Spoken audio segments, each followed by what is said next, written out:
ایک یہ بہن نے کویسچن کیا تھا کہ ہم بعض اوقات سردیاں آتی ہیں تو ہمارے کراچی کا خاص طور پہ یہ ہے کہ لنڈے کے کپڑے آتے ہیں باہر سے، انگریزوں کے کپڑے جو ہوتے ہیں، اترن جو ہوتی ہے، اور ہم لوگ تو خیر پاکستانی لوگ تو ویسے ہم لوگ غلامانہ سوچ رکھتے ہیں، تو پھر ہم ان کو ہاتھوں ہاتھ لیتے ہیں کیونکہ بہت سستے پڑتے ہیں۔ تو ان کا استعمال کرنا کیسا ہے؟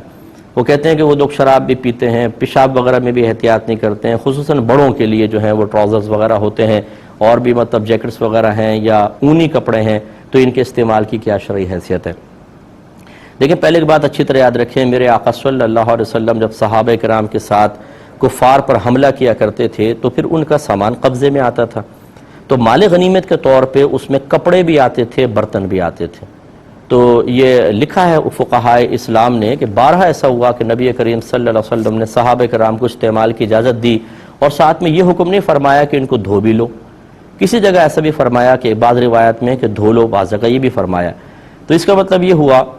کہ اگر ان کو دھو لیا جائے تو بہتر ہے، اور اگر کوئی ان کو بغیر دھوئے بھی استعمال کرے، بشرطے کہ ان پہ کوئی ناپاکی ظاہری طور پہ نظر نہ آ رہی ہو، تو پھر اس کی گنجائش بھی نکل سکتی ہے۔ دوسرے اس میں پوائنٹ یہ ہے کہ اصول شرع یہ ہے کہ جب تک آپ کسی نجاست کو کسی جگہ لگا ہوا 100% نہ دیکھ لیں، یا آپ کو علم ہو کہ 100% کہ یہاں نجاست ہے، تب تک ہم اس چیز کو ناپاک نہیں کہہ سکتے ہیں۔ یقینی طور پہ ہو تو پھر کہہ سکتے ہیں۔ یقینی طور پہ کیسے؟ آپ نے اپنی آنکھوں سے دیکھا ہو، یا کسی نیک پرہیزگار متقی نمازی باشرع شخص نے جس سے کبھی بھی جھوٹ نہیں سرزد ہوا، وہ آپ کو بتائے کہ میں نے دیکھا تھا اس کپڑے میں ناپاکی ملی تھی، یا نجاست ابھی لگی ہوئی اثر اس کا نظر آ رہا ہو، ظاہر ہو رہا ہو، کوئی اسمیل وغیرہ آ رہی ہے، یہ سمجھ لیں کہ کپڑا ضرور ناپاک ہوگا۔ لیکن اگر آپ لنڈے کا کپڑا دیکھتے ہیں، اس پہ نہ کوئی اسمیل آ رہی ہے، نہ آپ نے کبھی کوئی نجاست لگی ہوئی دیکھی، نہ کسی اس طرح عادل شخص نے، مسلمان نے خبر دی، اب یہ گمان کرنا ہے شاید ناپاک ہو، شاید انہوں نے پیشاب کر دیا ہو، شاید اس پہ شراب گر گئی ہو۔ ہماری شریعت اس شاید کی وجہ سے کسی بھی کپڑے کے استعمال، برتن کے استعمال کو ناجائز نہیں کہتی، نہ اس کو ناپاک قرار دیتی ہے، بلکہ اس کو پاک قرار دیتی ہے۔ اللہ تعالیٰ نے قرآن عظیم میں فرمایا کہ هو الذی خلق لکم ما فی الارض جمیعا، اللہ تعالیٰ وہ ذات ہے جس نے زمین پر جو کچھ ہے تمہارے نفع کے لیے پیدا کیا ہے۔ اس کا مطلب یہ ہے کہ اس لنڈے کے کپڑے سے نفع اٹھانا میرے لیے جائز ہے، کیونکہ قرآن کے اندر اللہ نے بیان فرمایا،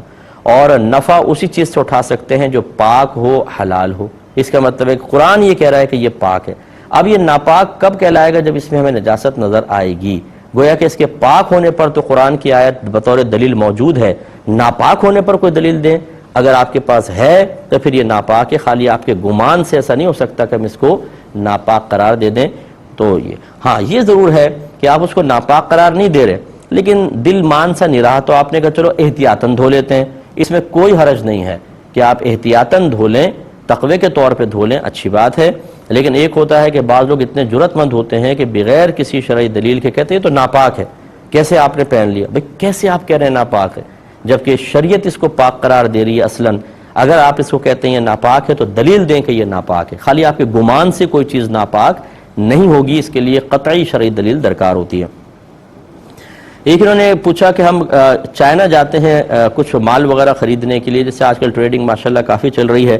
تو یہ کہتے ہیں کہ وہاں پر غیر مسلمین کے ہوٹل ہوتے ہیں، اب ہمیں کھانا کھانا ہوتا ہے تو ہم اس میں داخل ہو جاتے ہیں، گوشت وغیرہ تو نہیں کھاتے لیکن پھر بھی ان کے برتن استعمال کرتے ہیں، اور سنا یہ ہے کہ مطلب ہمارا گمان کہتے ہیں یہ ہے کہ کچن کے اندر ہو سکتا ہے کچھ ناپاک بھی پکڑا ہو تو اس کا چمچہ کسی سبزی وغیرہ کے اندر، کسی چیز کے اندر ڈال دیا گیا ہو، تو ہم اس ہوٹل پہ بیٹھ کے کھانا کھا سکتے ہیں کہ نہیں؟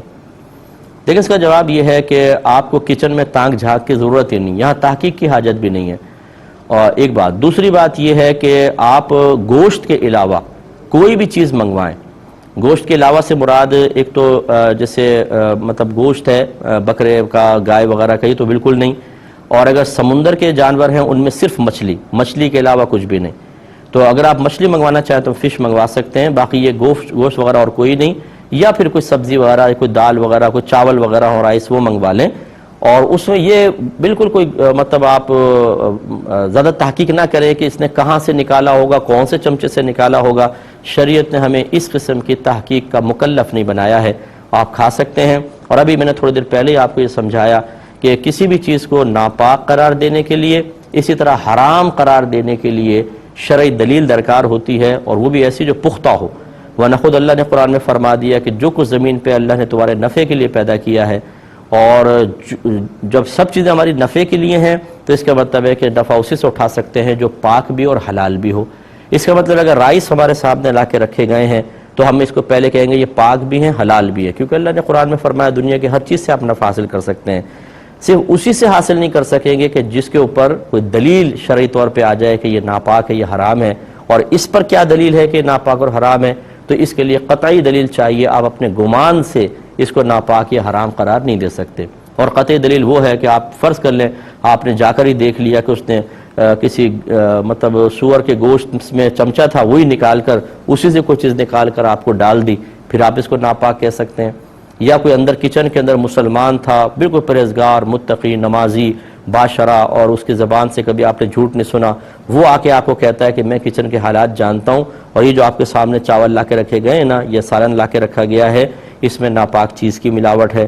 یا پھر آپ کو نظر آ جائے اس کے اندر کوئی گندی چیز پڑی ہوئی، کوئی خراب چیز، تو پھر اس کو چھوڑیں گے۔ لیکن اگر آپ نے آنکھوں سے نہیں دیکھا، کوئی بتانے والا بھی موجود نہیں ہے، کوئی نجاست کا اثر وغیرہ، کوئی ناپاک چیز بھی اس پلیٹ میں نظر نہیں آ رہی، تو یاد رکھیں یہ طیب حلال ہے، آپ اس کو کھا سکتے ہیں۔ اور ایک یہ بہن نے جو کویسچن کیا کہ اگر کسی پر غسل واجب ہو اور وہ سر نہ دھوئے، ویسے ہی غسل کر لے، خالی سر کا مسح کر لے، تو کیا حکم شرع ہوگا؟ دیکھیں یہ بعض اوقات خواتین کے اندر ہمیں مجھ سے بہت مسئلے پوچھتی ہیں بہن، اور خصوصی طور پہ جو باہر کے ملکوں میں رہتی ہیں، وہ یہ کہتی ہیں کہ سردی بہت زیادہ ہوتی ہے تو کیا ہم ایسا کر سکتے ہیں کہ غسل واجب ہے تو صبح اٹھ کے فجر کے لیے خاص طور پہ، حالانکہ گرم پانی ہوتا ہے لیکن پھر بھی ہم صرف نیچے کا دھڑ دھو لیں اور سر کا مسح کر لیں، کیا ایسا صحیح ہے یا نہیں؟ دیکھیں پہلی بات تو یہ کہ اگر انسان حالت صحت میں ہو، کوئی اس کو نزلہ نہیں ہے، سر پہ پانی ڈلنے سے کوئی بخار ہونے کا اندیشہ نہ ہو، کچھ بھی نہیں ہے، تو پھر تو فرض ہے کہ سر کے ایک ایک بال کو دھونا، اس کے نیچے کی کھال کو دھونا، اور پورے بدن پر سے ہر حصے بدن پر پانی کا بہانا فرض ہوگا، تب کہیں جا کے غسل اترے گا۔ لہذا اگر کوئی نیچے دھڑ سے نہا لے کوئی بہن اور حالت صحت میں ہے اور صرف سر کا مسح کر لیں، یہ ناپاک رہیں گی اور اس حالت میں نماز پڑھیں گی تو شدید گناہ کبیرہ کی مرتکبہ بھی ہوں گی۔ اور اگر بالفرض مطلب کوئی عذر ہے کہ سر پہ پانی ڈالیں تو بیماری بڑھ جائے گی، پھر یہ کر سکتے ہیں نیچے سے نہا لیں، سر کا صرف مسح۔ ایک یہ کہتے ہیں کہ واش روم میں کپڑے لٹکانا کیسا ہے؟ دیکھیں اس کو مکروہ لکھا ہے۔ ایک تو پہلے زمانے میں جو واش روم ہوا کرتے تھے تو رات میں کیڑے مکوڑے آتے تھے، اتنا انتظام تو تھا نہیں، تو کپڑوں میں چڑھ جایا کرتے تھے، یہ خطرناک تھا۔ اور دوسرا پھر واش روم کے جو جراثیم وغیرہ ہوتے ہیں وہ کپڑوں کے اوپر آتے ہیں، پھر ہاتھ لگتا ہے، وہ منہ کے اوپر لگیں، آنکھوں پہ لگیں، دیگر مسائل انہیں طبی نقطہ نگاہ سے بھی ممنوع ہوتا ہے، تو یہ مکروہ ہوتا ہے۔ کوشش کریں کہ وہاں نہ لٹکائیں، اور